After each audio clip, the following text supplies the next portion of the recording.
Next, tragedy strikes, accidents happen. Be there when the calls come in. It's back-to-back episodes of Rescue 911. Next on Discovery Health Channel.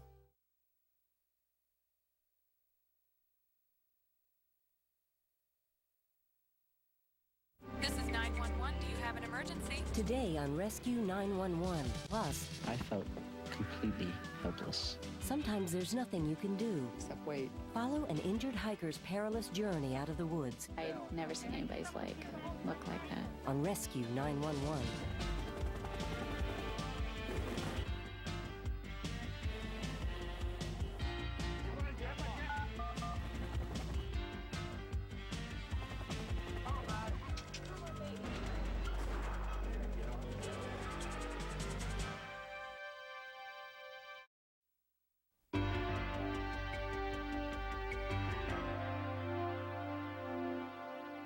Maquoketa Caves State Park in Iowa is an area known for its majestic caves and rugged beauty. On August 28, 1988, visitors from miles around had come to the park to enjoy one of the final days of summer.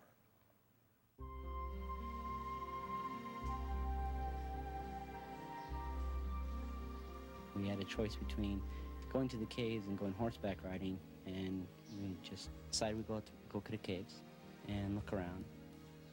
24-year-old Val Svetich and her 21-year-old boyfriend Kevin Polson hiked about a mile from the parking lot through a network of interconnecting caves that wound through the state park.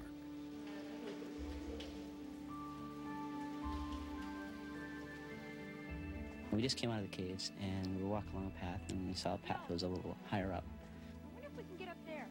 To get a better view of the park, we just kind of climbed a little ways. The two of us were just laughing and joking and just having a marvelous time. Well, halfway. Hiking on a trail below were Debbie and Bob Leager. We noticed a couple walking up along the ledge. I said to Debbie, that looks pretty dangerous up there. They're up there about 40 feet, it looked like. I'm gonna go up here. All right, go. Val just went down a little bit down the path. And I turned to her and I said, for goodness sakes, hang on with both hands, because it wasn't a very thick path. You had a pretty nice view from up there, and I just turned around and looked at the view.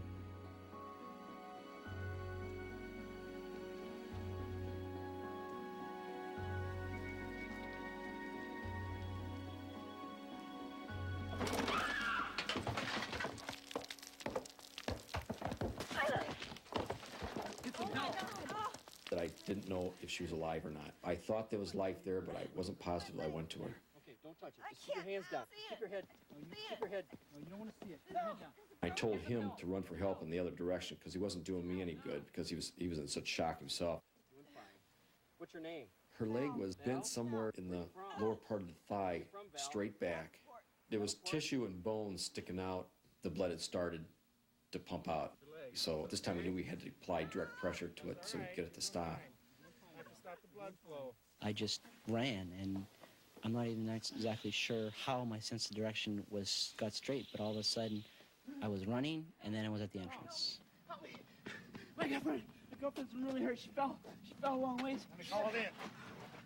The call for help went into Jackson County Public Hospital at 2:10 p.m. Maquoketa C263, 1033.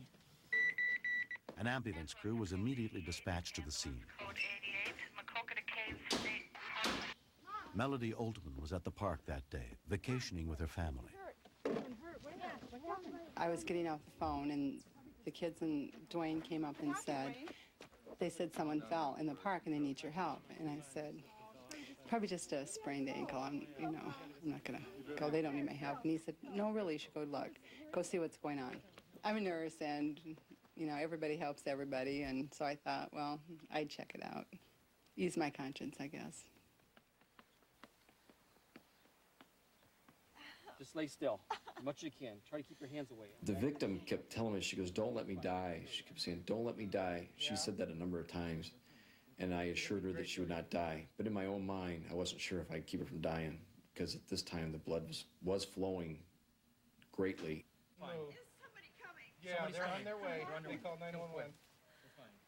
She fell off that cliff up there. Really bad. I felt right away it was real serious. She was bleeding even with the direct pressure, and there was little else we can do. We were concerned about her dying. Okay.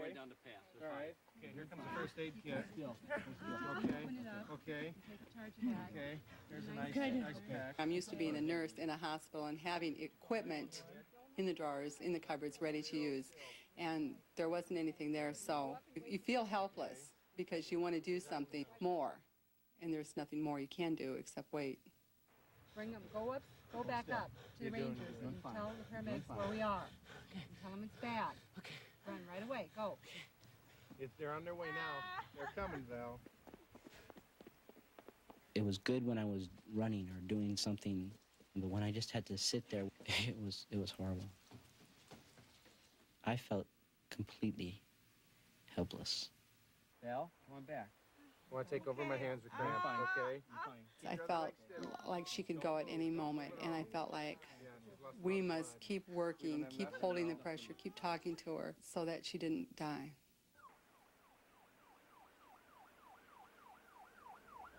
The ambulance arrived at the park within 6 minutes. Kevin was waiting to lead paramedic Jamie Sloha and her partner EMT Audrey Winiger to the scene. He met us at the ambulance when we got there, and so he knew how bad she was, and he didn't tell us, or he couldn't tell us. Kevin, get over here. Let's show them where to go. We utilized the bystanders. They carried equipment for us, and we walked down to the scene. Gotta get them together. Go. Doing fine. Great. Doing just fine. Here come the paramedics. Doing fine. We weren't prepared for what we ran into. I could see that there was quite a bit of blood loss. The whole thigh was blown up from the inside out. Up the cliff. I'd never seen anybody's leg look like that. It was awful. What did you get for your 80 over 60. We all felt a real urgency in getting Val into a hospital where we could get the bleeding stopped and get her fluid replaced. Audrey, I think we're going to need help. Want to get the rescue squad in mass pants if possible, okay? We were in trouble. We were running out of bandages with the severity of the wound and what we were prepared for. A bystander gave up his T-shirt. We wrapped that around the existing bandages to help soak up the blood. Someone got a belt we can use? Yeah. You might not get it back. Okay. We utilized a bystander's belt, wrapped it around the patient's left thigh area above the injury site, and tightened it up fairly tight to help control the bleeding. Keep talking to her, make her talk to you. Okay, you doing good, Yeah, Val? he's going. Okay, Wrap it up as fast as you can. I felt responsible Kevin, I don't think Kevin should be in here. Why don't you get him out of here? Okay. because if we had went horseback riding, it wouldn't happen. And because if we hadn't have gone up to this little path, if she hadn't had the faith in me that I was a diligent hiker and this shouldn't have happened, I felt that it was my fault.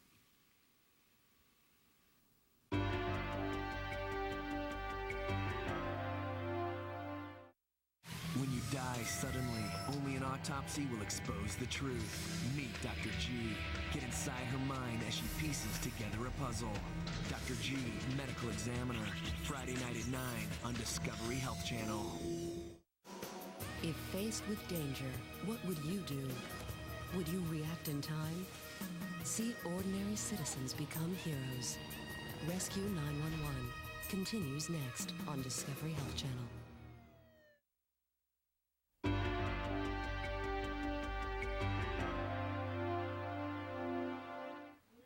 With no time to waste, they began to carefully carry her out. We want to keep her nice and straight and as still as possible, and not to move the blood flow of the body. It's not much, but there's enough that if you put the head way up, we can make the patient lightheaded or change their level of consciousness. At that time, we did not want to do. Ground was real uneven. The terrain is really rocky, and there's some real narrow openings in some of the caves, and so then we have to almost turn the longboard sideways. Okay, Val? Starting a decline here. The volunteer rescue squad, experienced in handling the rugged terrain, arrived at the park within 15 minutes of the first ambulance.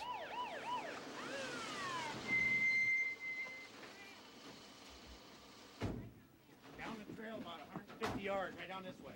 Okay. All right, I got her. I got her back here. I was glad we had bystanders to help carry her out, because Jamie and I don't think we could have done it ourselves. Okay. We got more steps here? They're really steep. Okay. They're really narrow. Really narrow. Just wait till they get turned around a little bit. Okay, let's take our time now. Let's take it easy. We met the rescue squad when we were almost to the steep stairs. And at that point, the rescue squad basically took over with extricating Val out from the stairs up.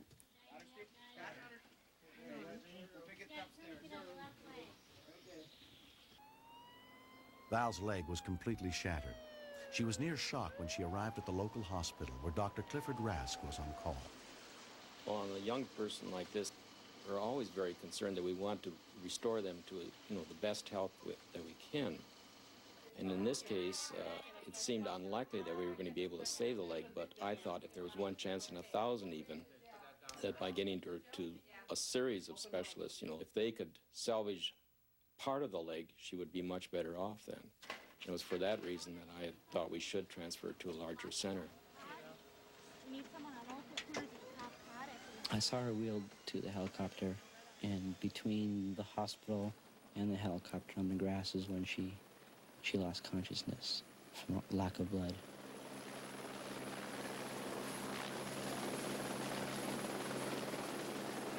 Val was airlifted to the University of Iowa Hospital where doctors fought to save her life.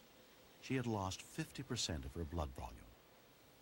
When I woke up the next day, I asked them if they saved my leg because I knew I broke it, and they told me that they had to take my leg. And that was really was hard on me. I kind of cried a little bit like I am now. And then I just said, well, thank God I'm still alive.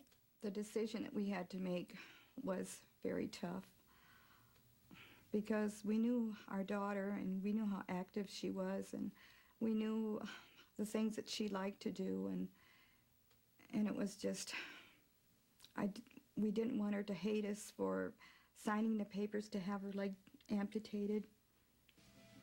Made a mess, Mom. Oh, gosh. She had to do what she thought was best, and what was best was that they had to amputate to save my life. Oh, wonderful. Thanks. Oh, that's terrific. I don't believe Val sees herself as handicapped. Handicapped is not a word in her vocabulary. It's more of an inconvenience. I would call it an inconvenience, not a handicap. I'm hoping to get a new prosthesis called a Savalich, which will enable me to run and ride a bike and do any of my other activities that I used to do before the accident, but I can't afford it right now. This amputation is definitely not going to get me down. I'm still going to be a doctor, and I still can live a full active life. If I want to have children, I can still have children. Nothing's going to hinder me. Whenever my time's up, that's when I'll leave this world. But until then, I'm here to stay and to live to my fullest potential.